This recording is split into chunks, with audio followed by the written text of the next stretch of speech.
The final voicemail she left was to her mother, promising to call the next day. That call never came. Nicole Brown Simpson, vibrant and full of life, was known for her infectious laugh and her dedication to her children. Friends described her as the kind of person who could light up a room with her presence, someone who always made time for others, despite the whirlwind chaos of her personal life. She enjoyed mornings spent playing with her kids, afternoons basking in the California sun, and evenings filled with laughter among friends. Her life, though seemingly glamorous, was far from peaceful. Nicole had been navigating a tumultuous relationship with her ex-husband, Orenthal James O.J. Simpson, a man once celebrated for his achievements on the football field and his charm off it. The two had divorced in 1992 after years of marital strife, with allegations of abuse hanging like a shadow over their marriage. Despite the separation, their lives remained entwined, not just because of their children, but because of the complex web of emotions and unresolved tensions that lingered between them. On the evening of June 12, 1994, Nicole attended a dance recital for her daughter, Sydney. It was a moment of brief normalcy, where she could focus on her children and forget about the looming clouds of her past. Friends who saw her that night said she appeared relaxed and happy. As the sun set over Los Angeles, Nicole returned to her home at 875 South Bundy Drive, unaware that it would be her last night alive. At 10:15 p.m., neighbors heard the cries of Nicole's Akita dog.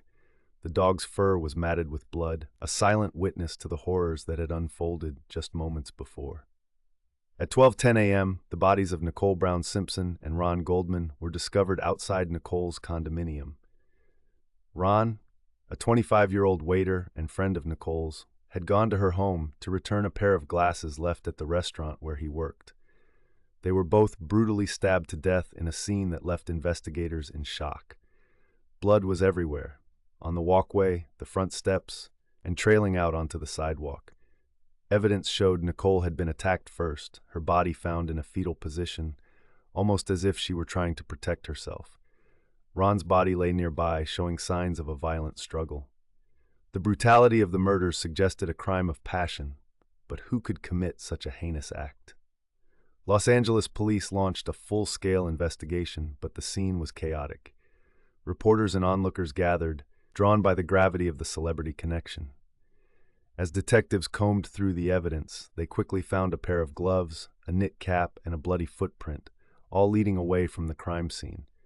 The glove, a key piece of evidence, would become infamous in the months to come.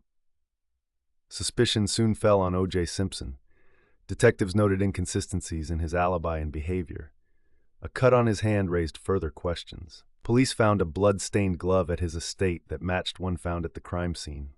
Adding to the intrigue, a white Ford Bronco belonging to O.J. was discovered with blood traces inside.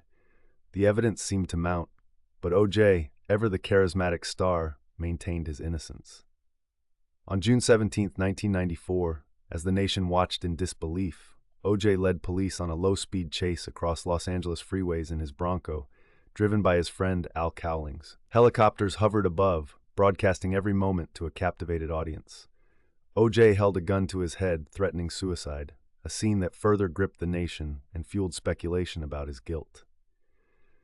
The chase ended peacefully at his Brentwood home, where police arrested him. O.J. was charged with 2 counts of first-degree murder. Despite the weight of the evidence against him, O.J.'s defense team, a group of high-profile lawyers dubbed the Dream Team, prepared to mount an aggressive defense. They questioned the integrity of the police investigation, suggesting evidence was mishandled or planted. As the trial progressed, it became a media circus, with every detail scrutinized and every courtroom moment broadcasted. The world watched as DNA evidence, a relatively new science at the time, was presented linking O.J. to the crime scene. Prosecutors argued this was the smoking gun, but the defense countered with claims of contamination and manipulation. What would come next would change the landscape of American legal history forever. The trial became not just about the murders, but about race, celebrity, and the justice system itself. As we delve deeper into this intricate case, we'll uncover the details that both shocked and divided a nation. What investigators discovered that night would indeed change everything. We will get to that. The trial unfolded into a battle of evidence versus spectacle, leaving nothing sacred. The prosecution faced the daunting task of linking O.J. Simpson unequivocally to the brutal murders, relying heavily on DNA evidence. Blood samples collected from the crime scene, Nicole's condominium, and O.J.'s Bronco were meticulously analyzed. Experts testified that the DNA from the glove found on O.J.'s property matched the blood of both Nicole Brown Simpson and Ron Goldman. The odds, according to the prosecution, were astronomical, 1 in 170 million, that the blood belonged to anyone else. However, the defense, led by the articulate Johnny Cochran, crafted a narrative that the LAPD, driven by racial bias, had framed O.J. Cochran pointed to Detective Mark Furman, whose credibility crumbled amid evidence of racist comments and past misconduct. The defense seized on his involvement as a means to suggest the evidence against O.J. was planted, casting a shadow over the entire investigation. This tactic planted seeds of doubt in the jury's mind. As the trial progressed, contradictions emerged.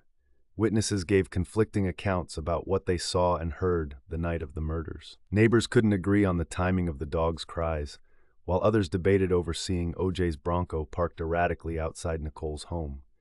These discrepancies created a haze of uncertainty, muddying the timeline of events.